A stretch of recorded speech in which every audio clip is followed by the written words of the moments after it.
যাচ্ছ না কেন? যাচ্ছি। জড়িয়ে আসছিল তার, কোনো মতে বলেই দৌড়ে পালালো ওয়াশরুমে। ভাগ্যিস বুদ্ধি করে বলেছিল, নয়তো কি হতো আজ। এই প্রমুখ এত ভয়ঙ্কর কেন? এর থেকে রাগী প্রমুখ ঢের ভালো ছিল। আয়নায় তাকে অনবরত পানি ছেটালো মুখে। এখনো আত্মা কাঁপছে তার। মুখ মুছে দু হাত দিয়ে মুখ ডেকে আল্লাহ আল্লাহ করতে থাকে। ফজরের আজানের শব্দে চট করে ঘুম ভাঙল সিরাতের। চোখ খুলে ওপাশে ঘুরতেই ধপ করে পড়ল মেঝেতে। ও মাগো বলে চিৎকার করতে মুহূর্তে সমস্ত ঘুম উবে গেল তার। আশেপাশে লক্ষ্য করে বুঝতে পারল খাট থেকে নয়, বরং ব্যালকনি সোফা থেকে পড়ে গিয়েছে সে। এরপর স্বস্তির নিঃশ্বাস ফেলে উঠে বসলো সোফায়। মস্তিষ্ক সচল করে মনে করতে লাগলো রাতের সেই ভয়ঙ্কর কাহিনীর কথা। সিরাত ওয়াশরুমে গিয়ে প্ল্যান করে আজ সারা রাত সেখানেই কাটিয়ে দিবে। নয়তো বাঘের গুহা থেকে সশরীরে বের হতে পারবে না। যেই ভাবা সেই কাজ। পাক্কা 30 মিনিট পায়চারি করার মাঝে সে হঠাৎ ভাবলো, খবিশ বেটা একবারও দরজায় নক করলো না। লোকটা করছে কি? মনে মনে ভাবতে লাগলো আরো কিছু সময়। ততক্ষণে রাত বাজতে চলল 2টা। নেহাত প্রমুখ শোয়ার সময় বলেছিল আজ তার ঘুম পাচ্ছে। এই কথা তৎক্ষণাৎ মনে পড়ল সিরাতের। অমনি তার চোখ দুটি চিকচিক করে ওঠে। ঠোঁটে দেখা গেল হাসির রেখা। খুশিতে দুই হাত দুই দিকে দিয়ে পড়ল। ইয়াস, এই সুযোগ। পর আস্তে আস্তে দরজা খুলে মাথা বাইরে দিয়ে হালকা উকি দিল। না, জেগে নেই প্রমুখ, হয়তো অপেক্ষা করতে করতে ঘুমিয়ে কাদা। এই সুযোগে ধীর পায়ে বিছানার কাছে গিয়ে ঝুঁকলো প্রমুখের মুখের কাছে। ড্যাব ড্যাব করে কতক্ষণ তাকিয়ে রইল। রক্তলাভ বেহায়া ঠোঁট জোড়ার দিকে নজর দিয়ে সিরাত ঢোক গিলল। এরপর চোখ বন্ধ করে হাত নাড়ল প্রমুখের মুখের সামনে। পরীক্ষা করলো সত্যি ঘুমিয়েছে কিনা। হ্যাঁ, সত্যিই সে ঘুমিয়ে গেছে। স্বস্তি পেয়ে পা টিপে টিপে তার বালিশে মাথা রাখলো। ঘুম আসছে না। প্রায় 10 মিনিট পর চোখ বন্ধ করতেই চট করে মনে পড়ল এই বাঘের সাথে আজ ঘুমানো রিস্ক। পাশ ফিরে একবার নজর দিয়ে দৌড়ে চলে যায় ব্যালকনিতে। সেখানে আধা ঘন্টা মোস্টামুষ্টি করেই ঘুমিয়ে তলিয়ে যায়। সিরাত সোফা থেকে উঠে পড়ল। এখন আর তার ঘুম আসবে না, বড় বাঁচা বেঁচে গেল। কোথায় সে অপেক্ষায় ছিল অতীতের কথা শুনবে, আর ওই লোক উল্টো বুঝে তার ধৈর্যের 12টা বাজিয়ে দিল। তপ্তশ্বাস ফেলে বিড়বিড় করল। শয়তানটাকে খেপিয়ে দেয়াই আমার জীবনের বড় ভুল। কথা শেষ হতেই হতাশ হয়ে ওয়াশরুমে যায়। ফ্রেশ হয়ে একা একাই বলল, আজ তোর জন্যই বড় বাচ্চা বেঁচে গেলাম। এরপর গেল কিচেনে। এই বাসায় আসার পর কোনোদিনও মনের ভুলেও কিচেন তো দূর, অন্য সকল রুমেও আসেনি। তাই ভাবলো সকালে স্নিগ্ধ বাতাসে নিজেকে বিলিয়ে দিবে। সেই কথা মতো এক কাপ চা নিয়ে ছাদে চলে গেল। জুলেখা উঠে প্রতিদিনের মতো 2জন সার্ভেন্টের সাথে হালকা নাস্তা বানালো। আজ স্কুলে প্রাইভেট আছে তার। কথা অনুযায়ী এই বিকেলের দিকেই মায়ের সেই মাটির ছোট ঘরটার উদ্দেশ্যে রওনা হবে সে। মনটা আজ বড্ড ফুরফুরে। নাস্তা বানানোর মাঝে সিরাত নিচে আসলো। জুলেখার দিকে একবার তাকিয়ে রুমে চলে যায়। প্রমুখ ঘুম থেকে উঠলো 11টার একটু আগে। এতক্ষণ সিরাত পুরো ফ্ল্যাট ঘুরে ঘুরে দেখেছে। ঘুমের ঘোরেই প্রমুখ আষ্টে পৃষ্ঠে কোলবালিশ জড়িয়ে ধরে ঘুমু ঘুমু কণ্ঠে বলল, সিরাত, তোমার শরীর হঠাৎ কোলবালিশের মতো শক্ত কেন? এরপর আরও শক্ত করে 2 পা দিয়ে পেঁচিয়ে জড়িয়ে ধরে কোলবালিশে হঠাৎ চুমু খায়। তৎক্ষণাৎ কপাল কুঁচকে গেল। চট করে চোখ খুলে ভরকে যাওয়া কণ্ঠে চিৎকার দিয়ে উঠল, সিরাত, ছি, এ কি করলাম আমি? শেষে কিনা বউবাদী কোলবালিশকে চুমু খেলাম। প্রমুখ দ্রুত উঠে গায়ের টি শার্ট ঠিকঠাক করে ফ্রেশ হয়। মনে পড়ল রাতের সমস্ত ঘটনা। ইস, সিরাত ওয়াশরুমে যাওয়ার পর কিভাবে যেন সে ঘুমিয়ে গেল। আহারে, মেয়েটা হয়তো অভিমান করেছে। হতাশার নিঃশ্বাস ফেলে ড্রয়িং রুমে আসলো। ভেবেছিল সিরাত এখানে, না পেয়ে কপাল কিঞ্চিত করে গম্ভীর কণ্ঠে ডাকলো, সিরাত, কোথায় তুমি? কোনো উত্তর নেই। প্রমুখ ফের ডাকার মাঝে দেয়াল ঘড়ি জানান দিল 11টা বেজে গেছে। সেদিকে তাকিয়ে থমকে গেল। এক্ষুনি বের হতে হবে, তাছাড়া ওই কবিরের সাথে বোঝাপড়া আছে তার। চটপট একটা কলা, জুস আর পরোটা খেয়ে উঠে পড়ল। তৎক্ষণাৎ সিরাত আসলো সেখানে। প্রমুখকে দেখে আজ কেমন মনে মনে লজ্জা পাচ্ছে সে। প্রমুখ সিরাতের দিকে তাকিয়ে হঠাৎ চোখ টিপ মেরে চমৎকার করে হাসলো। তার প্রতি উত্তরে সিরাত লজ্জায় মুখ বাঁকায়। প্রমুখের তাড়া থাকায় দ্রুত রেডি হতে চলে যায়। সেখানে সিরাত পেছন থেকে আমতা আমতা করে বলল, আমি ভার্সিটি যেতে যাচ্ছি, সামনে ইন কোর্স, তারপর টেস্ট। যাও, না করেছি কখনো? ওই খাতা মায়ের কাছে, সেখানে যেতে হবে। পাশের টেবিলের ডরে সব কিছু রাখা আছে, দেখো। সিরাত ভ্রু কিঞ্চিত করে টেবিলে ড্রয়ার খুলতে দেখলো সমস্ত বই গুছিয়ে রাখা। মুহূর্তে চোখ বড় করে প্রমুখকে বলল, কখন এনেছেন এগুলো? প্রমুখ পারফিউম মেখে হাতে ঘড়ি পরে বেরিয়ে যেতে যেতে বলল, গাড়ি নিচে আছে, সময় মতো চলে এসো। বেশি চালাকি করলে ট্যাং ভেঙে চলে রাখবো। বস, এই বিল্ডিং এ মহিলাটিকে ঢুকতে দেখেছিলাম। লোকটা গাড়ির গ্লাস নামিয়ে কালো চশমার ভেতর থেকেই তাকিয়ে রইল সামনের বিল্ডিং এর দিকে। এই বাসা তার অচেনা নয়। আজ থেকে কত মাস এখানে এসেছে সে, শুধু ভেতরে যাওয়া হয়নি। শার্টের হাতা গুটিয়ে বলল, 9 তলা ফ্ল্যাটে কোন ফ্লোর থাকে খোঁজ নিয়েছিস? জি, দারোয়ানকে টাকা খাইয়ে সব শিখিয়ে দিয়েছিলাম। লোকটার হঠাৎ রাগান্বিত গলায় চিবিয়ে চিবিয়ে বলল। এত কৈফিয়ত জানতে চেয়েছি, আসল কথা বল। ননসেন্স। লোকটি ভয়ে চুপসে গিয়ে উত্তর দিল। দ্বিতীয় তলায় থাকে বস। জানেন, অনেকবার ভেতরে যেতে চেয়েছে, কিন্তু ওই প্রমুখের দলবল সব বাসার চারপাশে দখল করে বসে থাকতো। সন্দেহজনক একটি লোককেও ভেতরে যেতে দিত না। আজ 3 দিন ধরে তারা যেন কোথায় গেছে দেখছি না। এই সুযোগে সকল খবর জোগাড় করেছি। চোখ থেকে কালো সানগ্লাস খুলে একটু ভাবুক হয়ে বলল। থাকবেই তো, এই বিল্ডিং এ যে তার শাশুড়ি আম্মাও থাকে। দুঃখ শুধু একটাই, জানতে পারিনি তিনি কয় তলায় থাকে। খুবই কষ্টজনক। শত্রুর শাশুড়ি হলেও তাকে আমি খুব সম্মান করি। একবার যদি সেই মমতাময়ী মুখটা দর্শন করতে পারতাম। হতাশার শ্বাস ফেলে সে স্থির নয়নে তাকিয়ে রইল সামনের অর্ধ খসে পড়া বিল্ডিংটার দিকে। অতঃপর ছেলেটিকে বলল। মোহিত, মহিলাটিকে ছোট্ট করে বোঝাতে হবে ওই দিন ওখানে গিয়ে বড্ড বেশি ভুল করে ফেলেছে, সেটা ইচ্ছে করি হোক কিংবা অনিচ্ছে। সিরাত দীর্ঘ 4টা মাস পর চিরচেনা ভার্সিটির সামনে এসে আবেগে কেঁদেই ফেলল। নাক টেনে কাঁদতে শুরু করলো সিরাত। আজ ঠিক কতদিন পর ভার্সিটির মুখ দেখতে পেল সে। খুশিতে চোখের পানি মুছে ব্যাগ কাঁধে ঝুলিয়ে ক্লাসের উদ্দেশ্যে গেল। ক্লাসের ভিতর যেতেই অনেকে এক আকাশ বিস্ময় নিয়ে অবাক চোখে তাকিয়ে রইল তার দিকে। সিরাত কিছুটা অপ্রস্তুত হয়ে ভেতরে গিয়ে একটা বেঞ্চে বসলো। এই ভার্সিটির কেউই জানে না সিরাতের কার সাথে বিয়ে হয়েছে, শুধু জানে হঠাৎ করে সিরাতের বিয়ে হয়ে যায়। এটাও অবশ্য অ্যাসাইনমেন্ট এক্সামে অনুপস্থিত হওয়ার ফলে সায়রা জানিয়েছিল প্রিন্সিপালকে। তারপরের দিনই প্রিন্সিপাল তাইমা খানমকে ডেকে পাঠায়। সায়রা বুদ্ধি করে সকালেই তাইমা খানমকে সমস্ত কথা শিখিয়ে দেয়। এটাও বলে প্রমুখের সাথে যে বিয়ে হচ্ছে এই কথা লুকাতে। তাইমাও প্রিন্সিপালের সাথে কথা বলে সিরাতের জন্য সময় চায়। আশ্বাস দেয় ফাইনাল পরীক্ষায় সে উপস্থিত থাকবে। এতে প্রিন্সিপাল সন্তুষ্ট হলো, যদিও সিরাত কখনো অনুপস্থিত, পরীক্ষায় খারাপ করা এসবের মধ্যে ছিল না, তাই আর তাইমা খানমের কথা নাকচ করেনি। সিরাতকে পেয়ে সবাই তার কাছে এসে হুমড়ি খেয়ে পড়ল। কার আগে কে জিজ্ঞাসা করতে পারে এরই প্রতিযোগিতা চলছে। একজন বলল। এতদিন কোথায় ছিলে তুমি? আমরা তো ভেবেছি পড়া বাদ দিয়ে সংসার সামলাতে ব্যস্ত হয়ে পড়েছ। সিরাত হেসে কিছু বলার আগেই সামনের আবার বলল। কোথায় বিয়ে হয়েছে তোমার? সংসারের অনেক চাপ, তাই না? আরে তোমার হাজবেন্ড পড়াশোনা করাতে চায় না বুঝি? আসলে জানো কি সিরাত, তোমার মতো মেয়েদের সাথে এমনই হয়।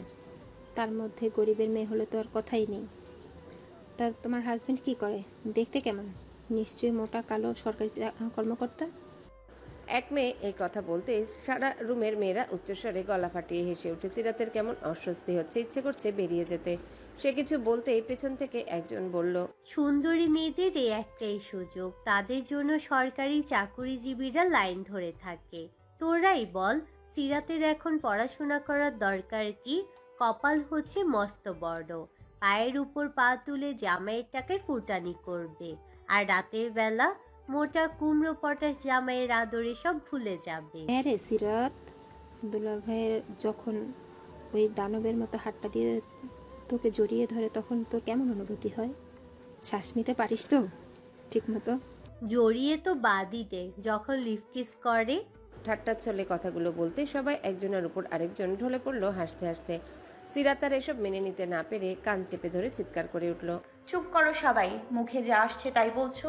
লজ্জা করছে না?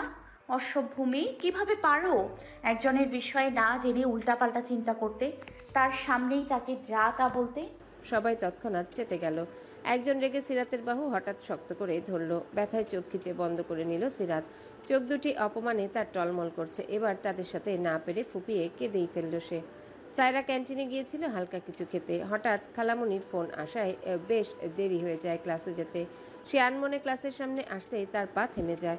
সারা ক্লাসরুমের মেয়েরা এক জায়গায় ভিড় করেছে, কাউকে ইচ্ছে মতোই বিশ্রীভাবে হেনস্থা করছে। সায়রা কপাল কুঁচকে ভাবল আজ পর্যন্ত ভার্সিটিতে এমন ঘটনার শিকার হয়নি সে।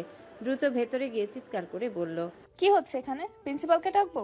সায়রার কথায় সবাই পেছনে ঘুরে তাকায়। অনেকে প্রিন্সিপালের ভয়ে যার যার সিটে বসে পড়ল। জায়গাটা খালি হতেই সায়রা দৌড়ে সামনে এসে তাকাতেই হতবাক হয়ে যায়। সিরাতের বাহু খামচে ধরে আছে ক্লাসের মধ্যে সবচেয়ে অসভ্য মেয়ে, যার মুখে লাগাম নেই সেই মেয়েটি না। এতদিন পর প্রাণপ্রিয় বেস্ট ফ্রেন্ডকে দেখে যতটা না খুশি হলো তার থেকে বেশি রেগে গেল সিরাতের এমন হাল দেখে। সায়রা সিরাতকে দেখে দ্রুত সেখানে গিয়ে টিনাকে নিজের সকল শক্তি প্রয়োগ করে জোরে ধাক্কা দিয়ে ফেলে দেয়। আকস্মিক ঘটনায় টিনা বুঝতেও পারেনি সায়রা এমন কিছু করবে। সে ছিটকে পড়ে গেল আরেক বেঞ্চের কাছে। কোনায় লেগে মাথার সামনে বেশ ব্যথাও পেল। তৎক্ষণাৎ রেগে যায় সে। তার 4টা বান্ধবী তখনও সিরাতের পাশে দাঁড়ানো। একজন সায়রার দিকে তেড়ে যেতে সায়রা মেয়েটির চুলের মুঠি ধরে রাগান্বিত গলায় বলল, খুব পাওয়ার বেড়েছে তাই না? তোরা একা পেয়ে সিরাতকে আঘাত করছিস। আমার বেস্ট ফ্রেন্ডকে ব্যথা দেওয়ার অধিকার কে দিয়েছে তোকে? এত সাহস, সিরাতকে কাঁদাস? এবার দেখ আমি কি করি। তোদের সবার নামেই আমি কমপ্লেন করব। কথা শেষেই সায়রা মেয়েটার চুল ধরে দিল এক ধাক্কা। ছিটকে পড়ে গেল মেঝেতে। ভয়ে তখন আর কেউ এগিয়ে যাওয়ার সাহস পেল না। সায়রা সবার দিকে আঙ্গুল তুলে বলল, সিরাত এতদিন পর ভার্সিটিতে এসেছে, কেন সবাই ঝামেলা করলি এমন করে? এর কৈফত কালই আমি নেব, একটা কেউ ছাড়বো না। সায়রার সামনে দাঁড়াতেই সিরাত উঠে জড়িয়ে ধরে হাউমাউ করে কেঁদে উঠল। সায়রা চোখ বন্ধ করে দীর্ঘশ্বাস ফেলে পিঠ বুলিয়ে সান্ত্বনা দেয়।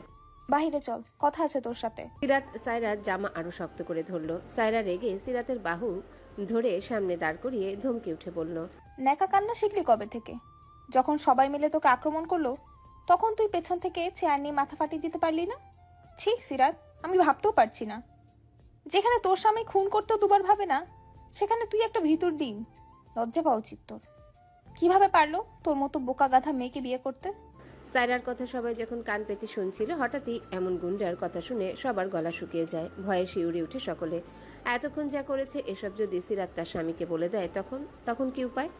একটা কেউ আস্ত রাখবে না। সায়রা দুজনার ব্যাগ হাতে নিয়ে দাঁড়ায়। সিরাতের হাত ধরে বাইরে বের হতে একজন ভয়ার্ত কণ্ঠে প্রশ্ন করল, সিরাতের হাজবেন্ডকে? সে কি গুন্ডা? গুন্ডার থেকেও বড় কিছু, যার কথা বলতে দেরি তবুও খুন করতে দেরি না। তোরা সবাই তাকে খুব ভালো করে চিনিস। যাকে দেখলে তোদের সারা রাতের ঘুম উধাও হয়ে যায় সেই হচ্ছে সিরাতের স্বামী। সায়রা এক রহস্যময় হাসি হেসে আলগোছে চলে আসলো ভার্সিটির মাঠে। তার পাশে বেঞ্চ রাখা, উপরে মস্ত বড় বটগাছ। সিরাতের হাতে পানির বোতল দিয়ে বলল, এখন বল কি হয়েছিল ওখানে? সবাই তোকে হেনস্থা করছিল কেন? সিরাত পানি দিয়ে মুখ ধুয়ে খেয়েও নিল। ভয়ে গলা শুকিয়ে গিয়েছিল। ভাগ্যিস ঠিক সময় সায়রা এসেছিল, হয়তো আজ রেহাই পেত না সকলের হাত থেকে। কি হিংস্র এক একজন। সিরাত নাক টেনে লম্বা শ্বাস ফেলে বলল, ক্লাসে বসার পরেই সবাই আসলো আমার কাছে। এরপর এক একজন প্রশ্ন করতে থাকে, কোথায় বিয়ে হয়েছে, কেন আসেনি, জামাই দেখতে কেমন, আরো যাতা। এক পর্যায়ে চুপ করতে বললেই সবাই আমাকে আক্রমণ করে। তারপরের কাহিনী তো দেখলি। সায়রা দাঁতে দাঁত চেপে বলল, সবগুলোর ব্যবস্থা করব। আর বোকার মতো বসেছিলি কেন? চুল টেনে ছিঁড়ে ফেলতে পারলি না? আমি একা এতগুলোর সাথে পারবো? আমি পারলাম কিভাবে? অসহ্য। সিরাত কাচুমাচু করলো। সায়রা গালে হাত রেখে নরম স্বরে বলল, কেমন আছিস? চট করে তাকায় মৃদু হেসে বলল, চলছে। তোর কি খবর? আমারও চলবে। ভেবেছিলাম তোর এই মুখ আর কোনোদিন দেখবো না। আসতে দিল তাহলে? সিরাত দীর্ঘশ্বাস ফেলে উত্তর দিল, প্রথম থেকেই ভার্সিটি আসতে বলতো, আমি আসিনি। মন মরে গেলে কি আর ভার্সিটিতে ভালো লাগে? তা ঠিক। তাহলে কি করবি এখন? মনে তো হয় না তোকে ছাড়বে। ছাড়লে 1 মাস পরেই ঘাট ধাক্কা দিয়ে বের করে দিত। হঠাৎ সিরাত ফুপিয়ে উঠে দুহাতে মুখ ঢেকে বলল, এরকম জীবন আমি কখনোই চাইনি সায়রা। কি থেকে কি হলো? সবসময় আমার সাথেই কেন এমন হয়? মা কেমন আছে, কি করছে কিচ্ছু জানি না। সায়রা জড়িয়ে ধরে তপ্ত শ্বাস ফেলে। চোখ থেকে গড়িয়ে পড়ল 2 ফোঁটা জল। দ্রুত হাত দিয়ে মুছে নিল সায়রা। এরপর সিরাতের মুখ থেকে চোখের পানি মুছিয়ে নরম স্বরে বলল, আফওয়ান পাগলের মতো খুঁজছে তোকে। ছেলেটা একদম ভালো নয়। কি বলিস? কবে থেকে খুঁজছে? বিয়ের পর থেকেই আমাকে যখন তখন কল করে বিরক্ত করত। একদিন আন্টির কাছে শুনলাম তুই ভালো আছিস। ওই দিনই সাফওয়ানকে ডেকে অনেক বুঝিয়েছি, অথচ সে বুঝতে নারাজ। আমাকে অকথ্য ভাষায় কথাও শুনিয়েছে। তারপর আমি ব্লক করে দিয়েছি সবকিছু থেকে। সায়রা একটু থেমে আবারও বলল, সিরাত, খালি চোখে আমরা যা দেখি সবসময় তা সত্যি হয় না। এমনও হতে পারে খারাপের ভেতরেও একটা শুদ্ধ মন আছে। আবারও মাত্রাতিরিক্ত ভালোর মাঝেও ভেতরে কিছু কুৎসিত মন আছে।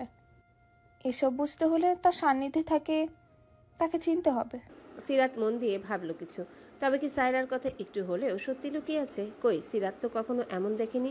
ভেবেই দীর্ঘশ্বাস ফেললো। তার এটাও বিশ্বাস হচ্ছে না সাফওয়ান সায়রার সাথে বাজে ব্যবহার করেছে। সায়রা আবারও বলল, তুই বল, সাফওয়ানের জন্য তোর মনে কেমন অনুভূতি হয়? ভালোবাসিস তাকে? তাহলে আমি নিজে সাফওয়ানের হাতে তুলে দেব। কি বলছিস এসব? কখনোই সাফওয়ানের জন্য আমি টান অস্থিরতা অনুভব করিনি। শুধু কয়েকদিন কথা বলা একটু মায়া জন্ম নিচ্ছিল, এর থেকে বেশি কিছু নয়। সায়রা সিরাতের মাথায় তখন চাটি মেরে মৃদু হেসে বলল, তাহলে প্রমুখ সাহেবের জন্য বুঝি টান অনুভব করছিস? করবি তো, স্বামী বলে কথা। সিরাত রাগ দেখিয়ে সায়রার বাহুতে থাপ্পড় মেরে বলল, একদম না। তাকে আমি এখনো চিনতেই পারিনি। এক এক সময় এক এক রূপে হাজির হয়। আদৌ কি খারাপের মাঝে ভালো কিছু লুকিয়ে আছে? কেমন বিশ্বাস হয় না, মনে হয় তার সবকিছু অভিনয়। দুপুরের কাঠফাটা রোদের মাঝে কবির দাঁড়িয়ে আছে ঠিক ছাদের উপর। এটা প্রমুখের অফিসের ছাদ। প্রায় ৪৫ মিনিট ধরে কবির ছাদে। একটু আগে প্রমুখ অফিসে আসতেই কবিরের গলা শুকিয়ে যায়। প্রমুখ তার সামনে মুচকি হেসে বলল, কবির, আমার ভাই, তোর সাথে আমার খুব জরুরি কথা আছে, চলো সাথে চলো। কবির ভয় পেয়ে যায়। হায় আল্লাহ, আজকেই বাঁচাবে তাকে। নির্ঘাত স্যার তাকে ছাদ থেকে ধাক্কা দিয়ে ফেলে দিবে। কি ভয়ঙ্কর! এসব ভেবেই মুহূর্তেই তার শরীর কাঁপাকাঁপি শুরু হলো। ভয়ে ভয়ে আতঙ্কিত সুরে বলল, এখানেই বলুন স্যার, ছাদে যাওয়ার কি দরকার? প্রমুখ দাঁতে দাঁত শক্ত করে জোরপূর্বক হেসে উত্তর দেয়, আর চলোই না, আমি ভাবছি সবাই মিলে আজ বিকেলে সাথে পিকনিকের আয়োজন করব। কথা শেষে সামনে তাকিয়ে সবাইকে উদ্দেশ্য করে উচ্চস্বরে বলল, কি বলিস সবাই? কেমন হবে সাথে ব্যবস্থা করলে? সবাই খুশিতে সম্মতি দিল। প্রমুখ কবিরের ভয়ার্ত মুখের দিকে নজর দিয়ে হাসলো। এরপর ওর বাহু আলতো করে ধরে টেনে নিয়ে যেতে যেতে বলল, আজকের ওয়েদারটা অনেক সুইট, তাই না কবির? ছাদে কখনো বৃষ্টি বিলাস করেছিস? জি স্যার, সপ্তাহখানিক আগেই বউয়ের জোড়াজড়িতে বৃষ্টিতে ভিজেছি স্যার। এক অন্যরকম অনুভূতি, বলে বোঝানো যাবে না।